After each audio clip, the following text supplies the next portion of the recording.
Amongst the Draugr by Bernadette Bantien, College of Winterhold. It wasn't until my 7th month with the creatures that they seemed to accept me. Well, accept isn't really the proper word, but they seemed to have decided that I posed no threat to them and gradually ceased their attacks. Though more than capable of fending them off, a combination of fire and turning spells are generally sufficient. I admit that I tired of having to be ever vigilant in their presence. I'll never know whether there was some sort of agreement communicated between them, for the only utterances they make seem to be in that heathen tongue that I can't even pronounce, much less transcribe.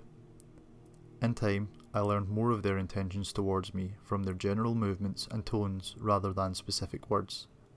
Hostility in any creature is easily read, but in these most peculiar of the living dead, with such variations in gait and speed, what amounts to a hostile charge in one may simply be a casual movement in another. The eyes seem to be key to their intent, and I will confess to more than one dream haunted by glowing pinpoints in the darkness.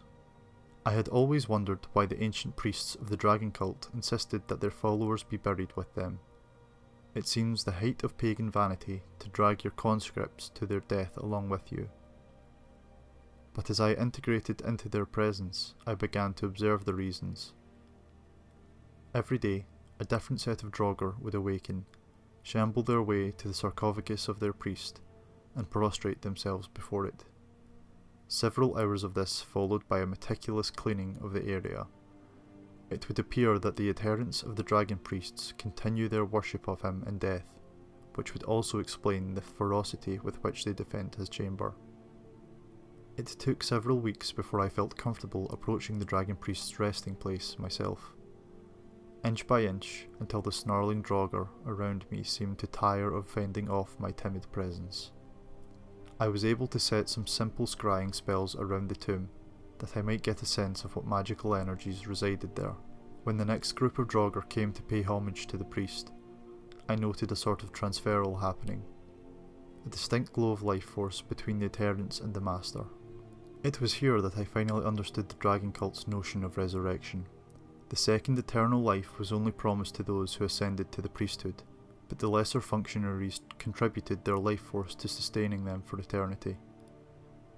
I don't know what sort of eternal wellspring they draw from, but it's clear that each Draugr carries only the barest whisper of life in it, and rekindles it nightly when resting in its niche.